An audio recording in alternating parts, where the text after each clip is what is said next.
Ezequiel, capítulo 14, versículo 12, diz: Veio a mim a palavra do Senhor, dizendo: Filho do homem, quando uma terra pecar contra mim, cometendo graves transgressões, estenderei a mão contra ela e tornarei instável o sustento de pão, e enviarei contra ela a fome, e eliminarei dela homens e animais.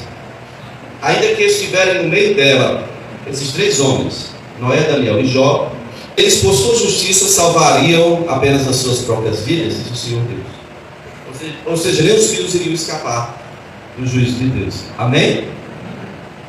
Aqui diz: quando uma terra pecar contra mim. Mas se você for no texto, você vai entender um monte de outras coisas. Você vai entender que ele estava se referindo a Jerusalém. Você vai entender um monte de outras coisas. Você vai entender lá no início por que o Senhor falou isso através do profeta. Meus queridos, esse texto é interessante, porque eu só li a parte que o profeta está dizendo isso aí da parte de Deus. Olha, quando uma terra pecar contra mim, eu vou tirar o sustento de pão, vou eliminar homem, vou eliminar os animais. É interessante, porque a gente fala muito das coisas de Deus, e a gente, quando chega num texto como esse, a gente tem que entender o seguinte: aí é onde Deus está no limite, porque Ele é justo, sim ou não? Ele é misericordioso, sim ou não? Ele é um Deus de graça, sim ou não? Mas Ele é um Deus que exerce juízo também. Hoje em dia, as pessoas não falam mais nessa parte do Evangelho que eu vou falar hoje, porque isso dizem que a geração atual é tão fraca que não aguenta ouvir. Então, como ela não aguenta ouvir, a gente tem que falar alguma coisa que seja doce para a alma dela, de forma que ela aceite o Evangelho. Mas no Evangelho que só se aceita porque é doce, não é o Evangelho da graça de Deus. E aqui vai falar hoje sobre a questão do juízo de Deus. Quando é que o juízo de Deus vem? Sobre uma cidade, sobre um povo, sobre alguém que inclusive está vivendo em uma aliança com o Senhor. Quando vem o juízo de Deus? Se formos ler esse texto totalmente, iremos entender algumas coisas. A primeira coisa que devemos entender é que Israel tinha ido todo para a Babilônia, ou para o exílio. Agora foi a época que Judá estava sendo levado para a Babilônia, tá? Babilônia, Assíria. E Daniel está lá. Quem está profetizando é o Ezequiel, que está lá. Daniel foi na primeira leva. 8 anos depois, Ezequiel foi levado para lá também. Vocês estão entendendo? Está todo mundo na Babilônia. Há 6 anos atrás, isso aqui, há 6 anos atrás, o Zedequias, que era o rei de Judá, que estava resistindo ao rei da Babilônia, foi junto com Jeremias lá, provavelmente fazer algum acordo, tipo: se eu me render ao Senhor, o Senhor vai preservar a cidade. Provavelmente, porque foi isso que o Zedequias conversou com Jeremias, profeta, lá em Jerusalém. Conversou com Zedequias e com Josias. Disse: olha, se você se converter, a cidade não vai ser destruída. Se você se entregar ao rei de Babilônia, a cidade não vai ser destruída, o templo não vai ser destruído. Mas se você não se converter, você vai perder tudo, Mesmo assim, Zedequias não deu ouvidos. Ele se endureceu, mais uma vez, foi se endurecendo. Zedequias foi o último rei de Judá. Ele fugiu, Nebuzaradã, o general lá do veio, invadiu Jerusalém. Foi a 5ª destruição. Você sabe dessa história. Ele fugiu, mas foi pego. Jerusalém tinha 2 muralhas nessa época, para ficar mais difícil de ser invadido. Ele foi pego, vazaram os olhos dele. Não, primeiro mataram os filhos na frente dele, vazaram os olhos dele e levaram ele cativo para Babilônia. Porque está escrito que o homem que é muitas vezes advertido, não se dá por avisado, ele será quebrantado, não encontrará cura. De quem é que vem a cura, irmãos? A cura vem de quem? A bênção vem de quem? Mas se você estiver sendo advertido, não estiver se dando ouvidos ao Senhor, vai adiantar ele te abençoar? Não, a bênção vem do Senhor, eu vou falar em nome do Senhor, a bênção não virá. Amém? Se fosse assim, o Senhor não seria Senhor, seria um boboca qualquer, seria uma bestada. Então, entendam, queridos, entendam bem o contexto para vocês ficarem atentos aqui. Ezequiel estava na casa dele, se juntaram lá no cativeiro, na Babilônia. Os juízes, a liderança de Judá, que é chamada agora de Israel, porque foi remanescente de Israel. a liderança, o conselho, os líderes locais vieram até a casa do Ezequiel, reconhecendo que Ezequiel era profeta de Deus, e eles queriam consultar Deus. Eles queriam a palavra de Deus, mesmo estando lá no exílio. Estão entendendo? Porque Daniel ficava na corte, ele não estava acessível ao povo. Ezequiel estava acessível ao povo. E quando eles chegam para conversar com Ezequiel, ele diz: nós viemos para consultar o Senhor, queremos saber o que o Senhor tem a dizer para nós, o povo de Israel, o povo de Judá. Antes deles começarem a dizer o que queriam ouvir Deus, Deus começa a falar com Ezequiel assim: ei, estes homens que vieram aí, né, pedir conselho, pedir a minha palavra, todos eles já levantaram os seus ídolos em seus corações, e eles estão vindo questionar a mim. Pode um homem fazer isso? Um homem ainda mais desse tipo, nessa condição, vir questionar a mim? Eles iam questionar a respeito de quê? A respeito da destruição feita em Jerusalém. Por que Deus não faz nada? Nós estamos no cativeiro. Porque, tipo assim, o próprio pai Abraão intercedeu pela perversa, pervertida Sodoma. Por que você, Ezequiel, intercede ao nosso Deus por Jerusalém? Queridos de Deus, para o profeta Jeremias, Deus chegou a dizer o seguinte: não interceda mais por eles. Eu não vou receber intercessão sua por eles. Por quê? Porque eles não estavam querendo ouvir. O que fizeram com Jeremias? Tentaram matar 2 ou 3 vezes, prenderam, colocaram no calabouço, colocaram numa cisterna, colocaram amarrado no pátio do templo, e toda vez que ele entregava a palavra de Deus, tome peia e prisão. Jeremias estava em Jerusalém, ele era sacerdote e era profeta, estava sofrendo. E o povo não queria ouvir. Vamos matar esse profeta, ele está falando coisa aí contra a cidade. Vocês estão entendendo como é que estava a situação? Disse-me, porém, o Senhor ainda que Moisés e Samuel se pusessem diante de mim, meu coração não se inclinaria para isto. Lança-os diante de ti.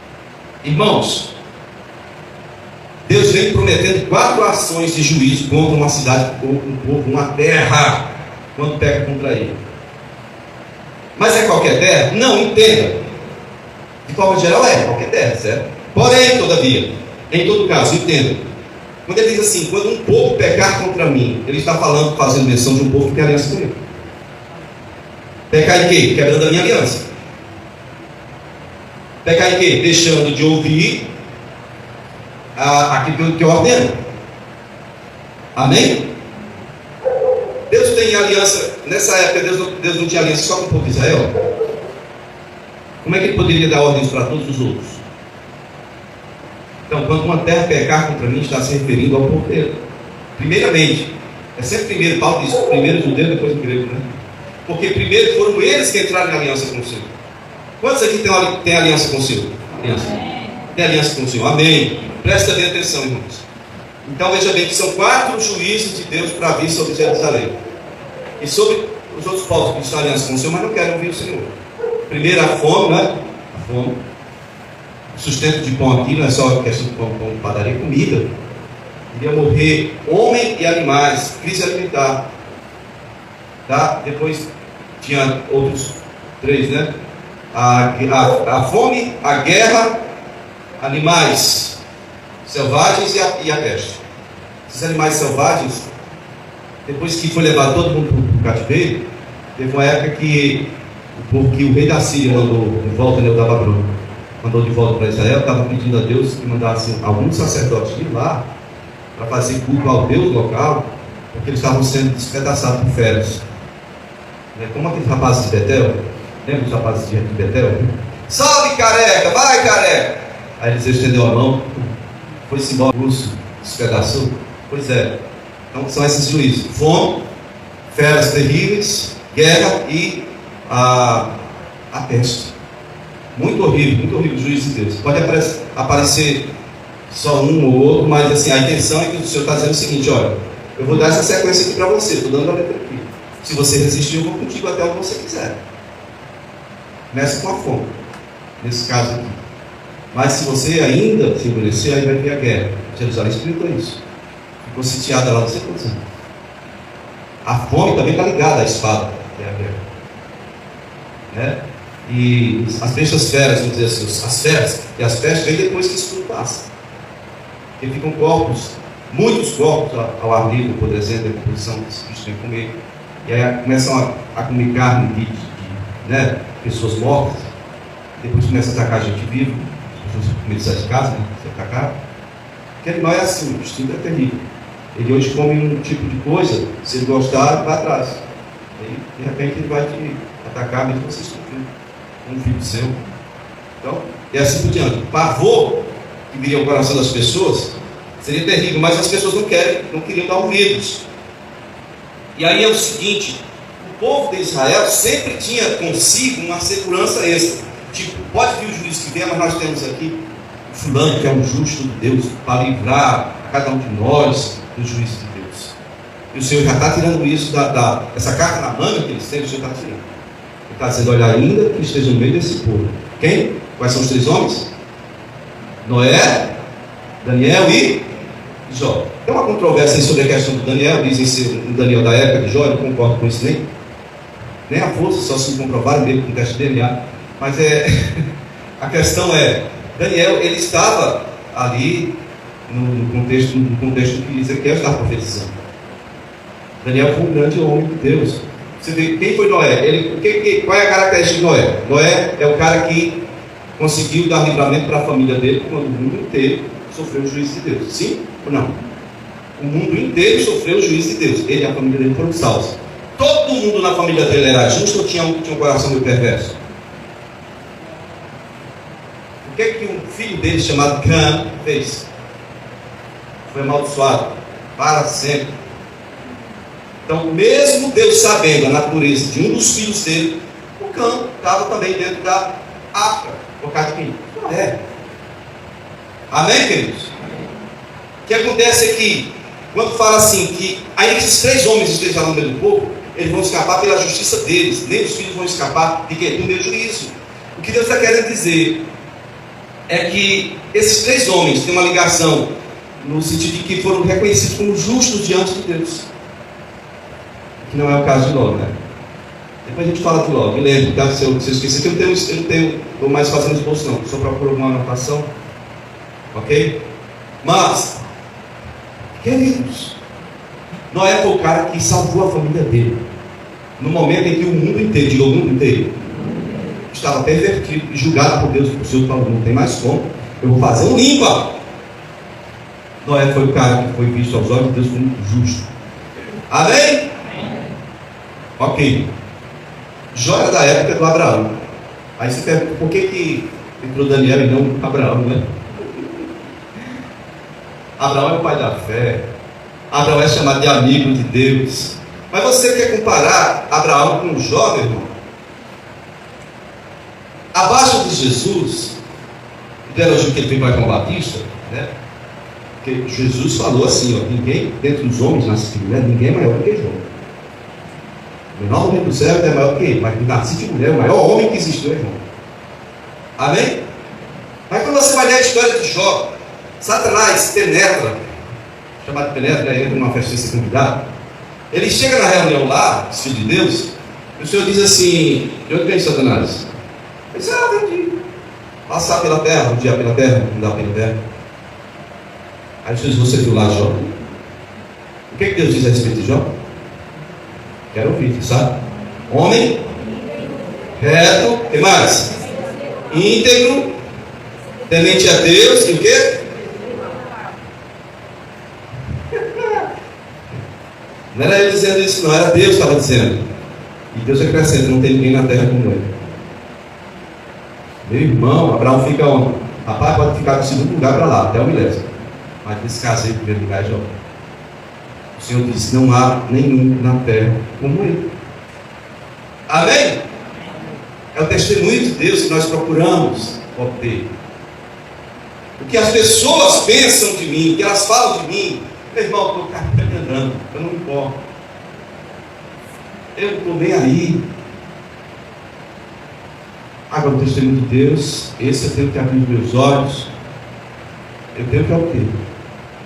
Não por merecimento, por Cristo, pelo Espírito. Mas qual é a minha parte nisso então? Olha, leva a sério a minha parte que é para eu fazer nessa aliança. Amém? Então Jó é esse cara.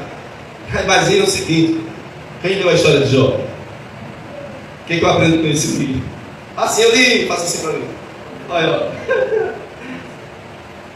ó. O homem mais justo da terra, não tinha ninguém como ele. Lembra do que ele passou? Vamos falar de justiça própria? Você é tão justo quanto Abraão? É tão amigo de Deus quanto Abraão? É tão pai da fé quanto Abraão? Não vou te comparar com Jó, porque aí seria covardia. Foi Deus que falou que ele era um homem inigualável, não é? Cara, se Jó passou por aquilo, você está fazendo mimimi por causa das suas lutas. A nossa natureza realmente não é boa. Nos frustramos, choramos. A vida é injusta. Jesus nunca pregou que a vida seria justa. Ele disse: eu sou a vida. Se a vida no contexto que se tratar, ele realmente é uma vida justa. Mas olha o que fizeram com Jesus. O que eu aprendo olhando para o justo Jó é que ele tinha devoção ao Senhor, respeitava o Senhor, fazia sacrifício pelos filhos. Ele era um homem de família. Ele guardava os filhos dele. Ele pensava assim, ele supunha, né, em sua cabeça que meus filhos pode ser que estejam pecando contra Deus. E ele fazia sacrifício pelos filhos, para encobrir os pecados dos filhos. Estão entendendo quem era Jó? E quando ele perdeu tudo, vieram os 3 amigos da onça dele para importuná-lo. Quem leu o livro de Jó mais uma vez? Lembra dos 3 amigos da onça de Jó? Cada um tinha uma palavra de consolo, não é? A palavra deles era um remédio para a alma de Jó. Já estava todo arrebentado. Tinha perdido os filhos, a empresa, tinha perdido tudo. Tinha perdido a saúde. Só não estava ferido a gengiva, a pele dos dentes, a gengiva. Já estava coberto de pereba, se coçando com cacos, um montão de cinzas. Os 3 amigos da onça dele vieram para ajudar. Rapaz, não faça teu pecado, você não está subindo bem diante de Deus, por isso aqui o Senhor te abateu nesse dia. Essa era a palavra deles. Mas sabe o que acontece com Jó no final? Jó é o cara que, em obediência a Deus, faz o que muitos crentes fracos não conseguem: liberar perdão, diga perdão. O Senhor disse para os amigos de Jó: vá até ele, peçam desculpa a ele, para depois vocês virem me oferecer algum sacrifício. E se ele interceder por vocês, vocês vão ser perdoados. Jó livrou os inimigos, em nome de amigo, os que estavam ferindo. Sabe quando uma pessoa cai ferida, os outros ficam chutando? Já viu essa cena? Os amigos de Jó. Não é ser de inimigo ele? Basta, né? O cara estava lá pior, ninguém estava tão mal quanto o Jó. Os 3 amigos vieram para pisar, esprender ele. E Jó intercedeu pelos inimigos. Amém? Não vamos falar da esposa não, que a pessoa está calendo. Só que a pessoa foi demoniada, ou influenciada por Satanás. Porque aquela palavra dela não era dela, amaldiçoa teu Deus e morre. Aquilo ali era o próprio Satanás falando pela boca dela. Da mesma forma que ele falou pela boca da serpente, não era para dizer: leite, pode comer, você vai até emagrecer se você começar a proteína. Brincadeira, tá? Essa adaptação minha aqui, Seara 6, tá bom? Meus amados, Noé ajudou o mundo inteiro. Jó é esse cara. E Daniel foi o sujeito que livrou os amigos, né? Ele disse: eu vou matar todo mundo, porque eu tive um sonho e eles não querem falar interpretação. Os caras chegaram, os magos, rei, conta qual é o sonho que nós lhe daremos a interpretação. Ele dizia: esqueci. Mas não me der agora o entendimento do que foi que eu sonhei, que a interpretação vai morrer todo mundo. Tá bom para você? Tem gente que fica ligando para mim, passando mensagem muitas vezes: se você tem uma experiência, interpretação de sonhos e visões, por favor, eu sonhei com isso, por favor, o Espírito Santo de Deus nos dá alguma direção nesse aspecto. Mas aqui, a pessoa dizer para mim: ei, eu sonhei um negócio ontem, eu queria que você me dissesse o que significa. E eu ia dizer o quê? Conte o sonho. A pessoa vai dizer, eu esqueci, então passei a paz do Senhor até mais. Entenderam? Daniel era esse cara que orava 3 vezes ao dia. Quando fizeram a emboscada para ele, ele soube que se alguém orasse a outro Deus que não fosse o imperador lá, ia morrer, ia ser jogado por leões. Tá?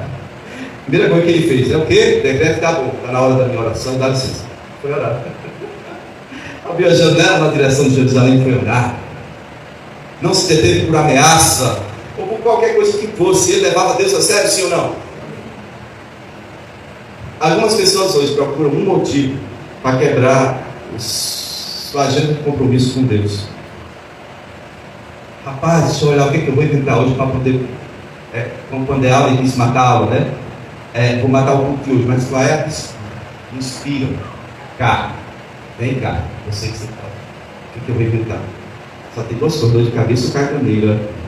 Eu escolho hoje dor de cabeça, deixa o mês que vem caganeira. Não, peraí. Não vai ficar legal porque eu estou tendo muito isso, então alguém vai desconfiar. A pessoa fica procurando uma desculpa. E acha que está muito bem com Deus, porque está vindo à igreja. Meu irmão, deixa eu falar uma coisa com você.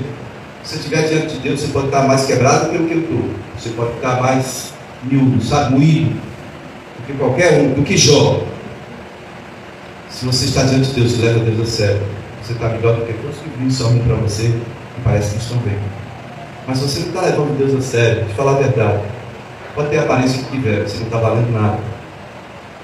Não aos olhos do Senhor. O seu relacionamento com Ele não é melhor do que um adúltero. Quem é casado aqui? Eu estou falando isso. Todo casado quer exclusividade, quer ou não quer? Não aceita concorrência não. Aceita? Aceita concorrência? É igual ao primeiro mandamento. Vocês vão adorar só a mim. Vão prestar conta só a mim. Vão precisar fazer conta só a mim. Vão se prostrar só diante de mim. Em Jerusalém, como tinha uma aliança com o Senhor, o Ezequiel chamava ela de prostituta descarada. Porque ela estava cheia de idolatria. Vocês estão entendendo? Em Israel, a gente fala do Jeroboão, fez 2 lugares de culto ao bezerro de ouro. Mas em Jerusalém, Reino do Sul, quem encheu Jerusalém de idolatria primeiro foi Salomão, com aquela história de deixar as mulheres cada uma fazer um lugarzinho de adoração para Deus delas. Depois disso, nós vemos aí Você lembra do Ezequias que eu mencionei aqui na última pregação? Ezequias. Pois é, Ezequias. O pai de Ezequias era o Satanás pintado de ouro. Idólatra toda a vida. Um tal de Asa. Horrível. Aí o Ezequias, muito bom. Aí o filho do Ezequias, Manassés, esse foi o pior. Ele encheu Jerusalém de idolatria. Pegou as coisas do altar. O templo, sabe o arcabouço do templo? O templo de Jerusalém. Ele colocou um lugar de adoração em cima do templo. Aos ídolos. Queridos de Deus, tudo isso ficou muito claro para nós aqui, para nós entendermos que a aliança com o Senhor deve ser vivida em integridade. Veja o que Deus falou de Jó mais uma vez. Homem reto, que é reto, retidão. Ele não fica se desviando para isso ou para aquilo, ele está com os olhos dele no Senhor. Íntegro, o que é íntegro? Integridade. É totalmente cumpridor daquilo que é o seu dever dentro da aliança. Lembra que Deus falou para Abraão quando ele tinha 99 anos? 13 anos depois que ele inventou de trazer aquela escrava Agar lá do Egito e fez um filho nela? Que Deus falou para Abraão no dia que ele tinha 99 anos foi: ande em minha presença, seja íntegro, seja completo, seja inteiro. Porque tem gente que é parcial, tipo assim, eu sirvo ao Senhor, mas espera aí, aqui é meu departamento que muda nisso. Essa parte aqui Deus não mexe, essa área aqui não, papai. Eu me entrego, mas não me entrego todo. Que história é essa? Quem está entendendo, irmão?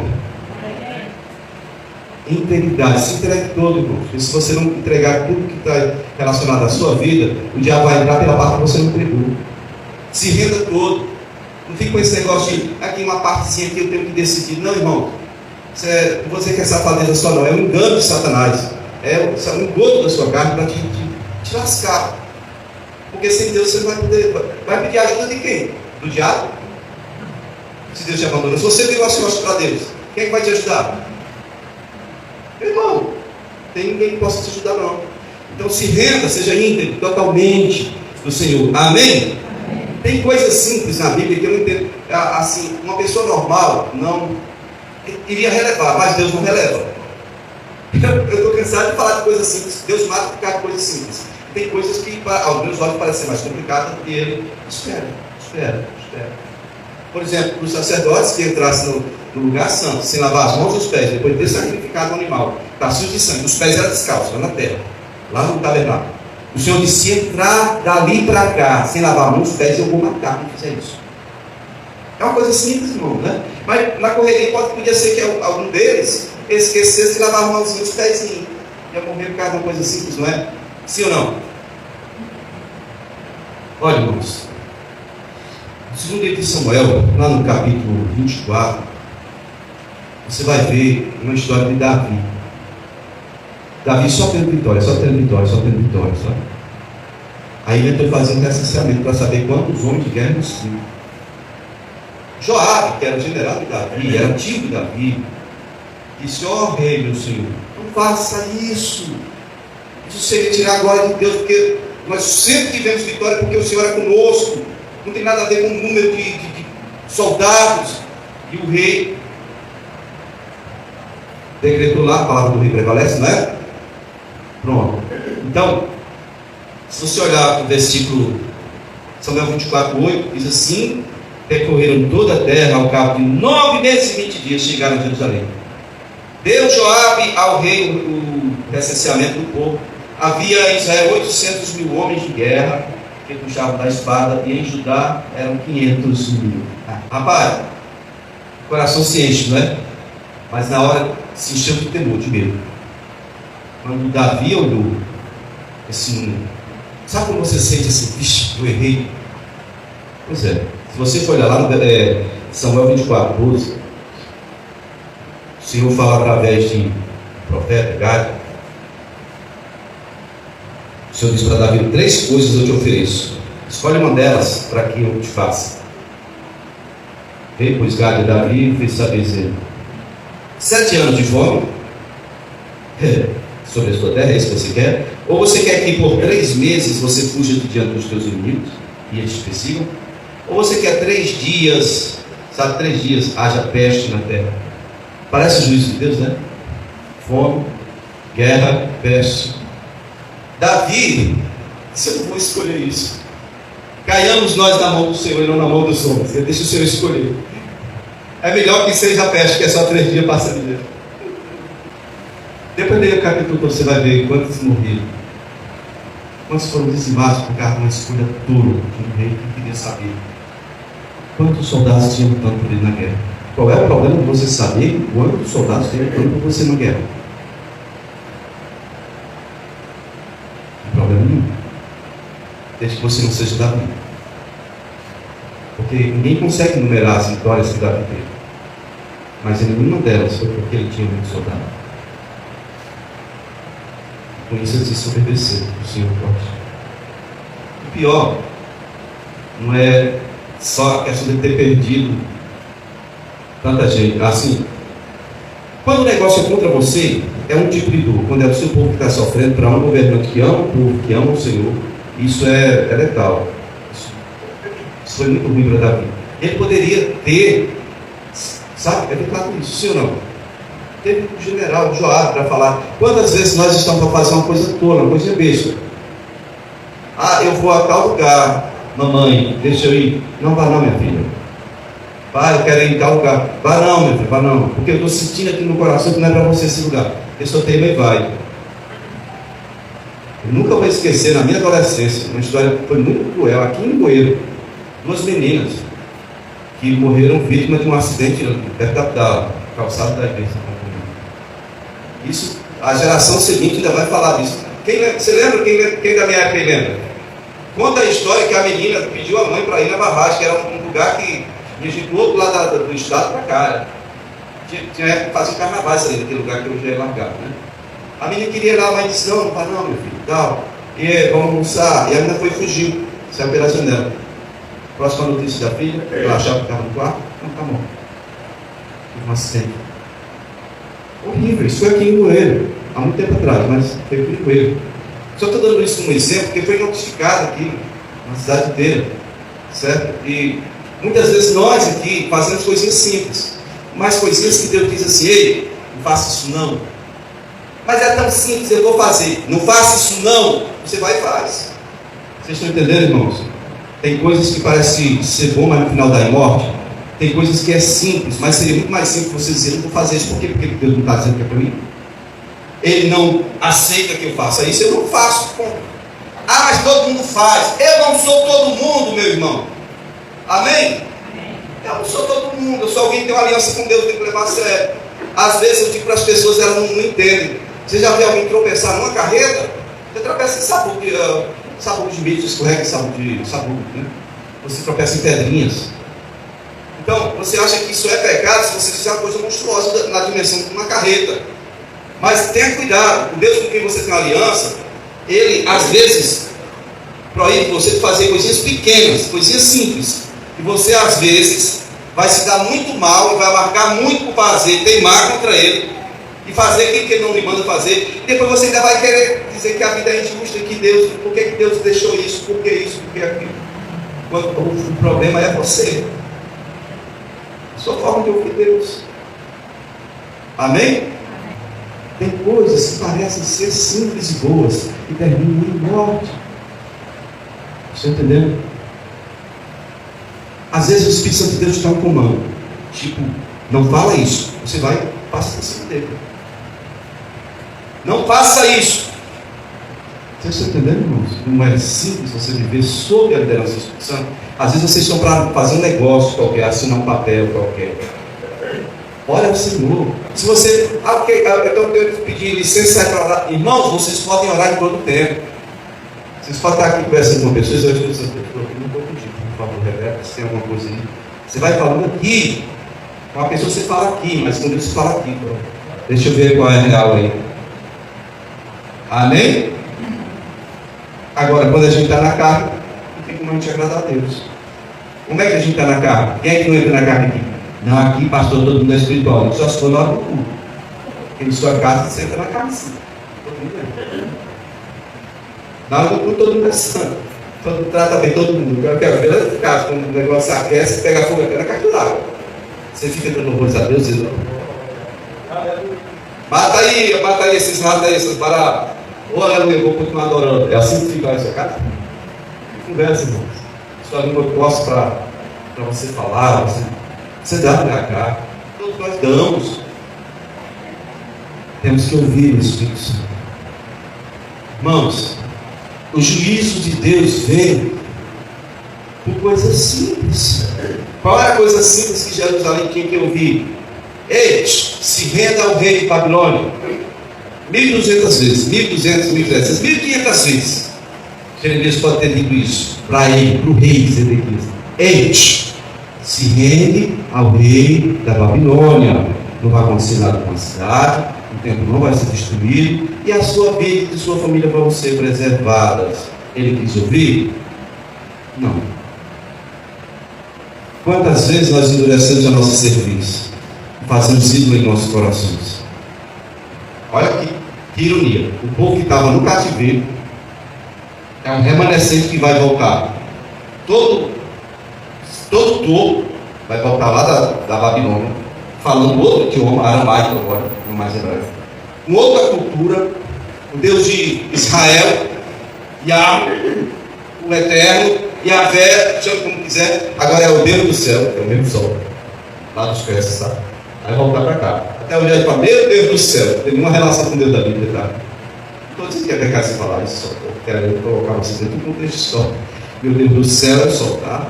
Nosso é Deus acima de tudo. Mas você não diz, meu Deus de tudo. Você é criador de todas as coisas, tá certo? Amém? E, queridos, eles estavam lá aprisionados, era o remanescente, e agora eles estavam com ídolos no coração. E estavam vindo questionar Deus por que Deus estava expondo eles a um juízo tão grande. Veja a natureza humana como é pervertida. terrível, afrontosa, né, bicha nojenta. Porque é o seguinte, não ouviu a Deus em momento nenhum, na hora que foi para o cativeiro, já está querendo questionar Deus por que Deus está fazendo isso. Por que Deus está fazendo isso? O Deus com quem eles tinham uma aliança e quebraram essa aliança. Por que esse Deus está fazendo isso? O Deus que estava gritando para eles: se arrependam, e eles não se arrependiam. É o Deus que está fazendo isso. Estão entendendo? Deus está querendo dizer aqui para cada um de nós: Ele não é parcial. Oi, em seu julgamento. Amém? Faz acepção, Ele é misericordioso. Mas quando Ele estabelece o juízo, ninguém pode fazer voltar atrás. Eu vou procurar o pastor fulano que é um homem ungido. Vai tentar não. Vou procurar o fulano que tem muita revelação. Vai tentar nada. Como é que está a sua vida diante de Deus? Não fica lutando contra Deus, não, irmãos. Deus, o Senhor tem um chamado para você. Eu ouvi o Luciano falar dessa semana, dizendo que ele estava elogiando alguém, e alguém da família dele disse assim: mas você estava elogiando o fulano, que todo mundo sabe que mete a lenha em você. Aí ele disse: olha, as minhas ações, eu respondo pelas minhas ações. O que ele faz comigo não define o que eu devo fazer comigo. Tem alguém te perseguindo? Por que você não libera perdão como fez o João? Essa é a condição de Deus. Tem alguém falando mal de você? Tem alguém que você tem questões que não parecem ter solução? Olha para mim, 30 anos de casado com a minha esposa. Até uns anos aqui para trás, a gente tinha muita coisa que não dava para encaixar. Hoje eu vejo que tem solução. Estou falando de caso mesmo. Por que você seria diferente? Resolve. Sempre conversa, resolve. Pede a ajuda do Senhor. Não, pastor, meu problema é que eu não vejo isso terrível. Irmão, sabe qual é o problema do viciado? Seja em química ou no pecado, na pornografia, seja no que for, que Deus fala para você não fazer e você faz. O viciado, o problema é a abstinência. Ele vem aqui e a gente diz: para com isso, assim diz o Senhor, não faça mais isso. Ele chega em casa e começa a se prender: eu quero. Aí eu vou dar só um exemplo: o cara era viciado da vanguarda. Ele vai se peneirar todinho e dizer: eu resisto em nome de Jesus. Vai andando para o barzinho. Mas eu resisto. Vai andando lá para o barzinho, lá para os amigos dele. O que tu quer aí, irmão? Sai daí.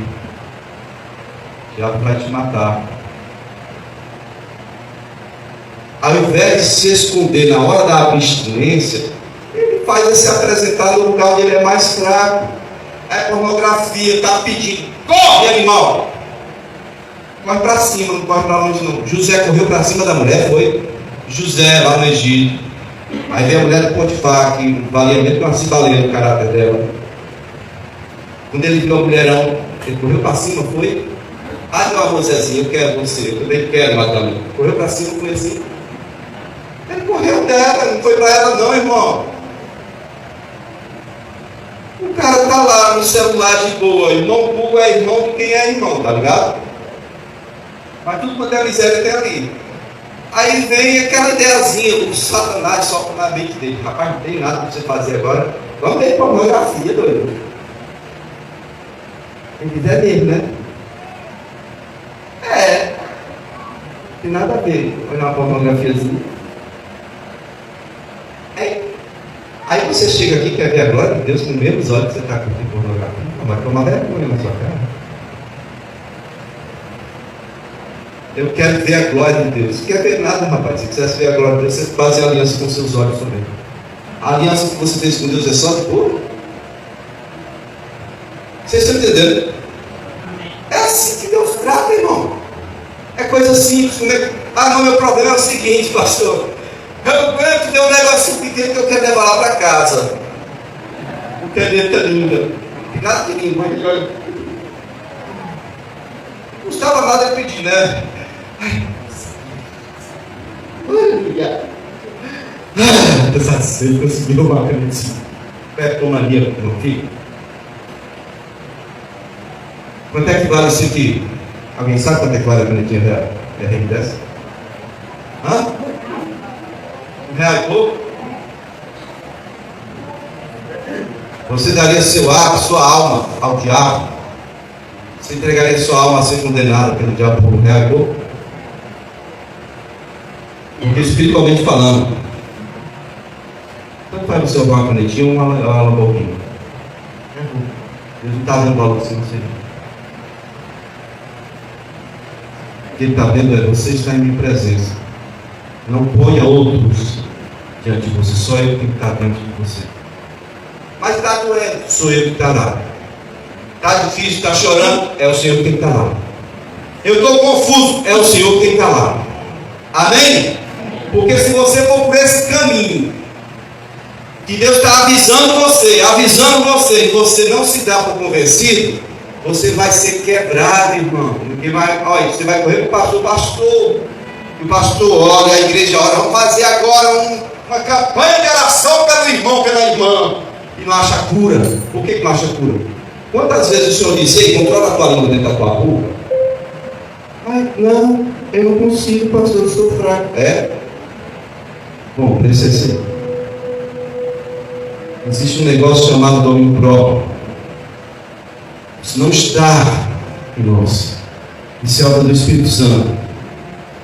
Quando você estiver discutindo com alguém, ou alguém estiver discutindo com você, se você não tem controle próprio, faça igual ao seu pastor. Ele aceitou a fé. O seu pastor, quando aceitou a fé, ele ficava nervoso, ele ficava com tanta ira que vomitava. Não tivesse o seu pastor. Como eu sabia que se eu ficasse aí, eu ia quebrar a cara de alguém, eu saía com o coração cheio de ódio. Eu saía orando, dizendo: Senhor, o que está surgindo aqui vai estragar tudo, me ajuda, e vomitando de raiva. Tem algo que vem do Senhor, o controle do Espírito, mas tem algo que é você que tem que fazer. Sai dali, para de bater boca. No final não vai adiantar você saber se você tem razão ou não. O diabo já venceu. Os dois perderam. Aprende a ter a amém? Vamos orar ao Senhor mais uma vez.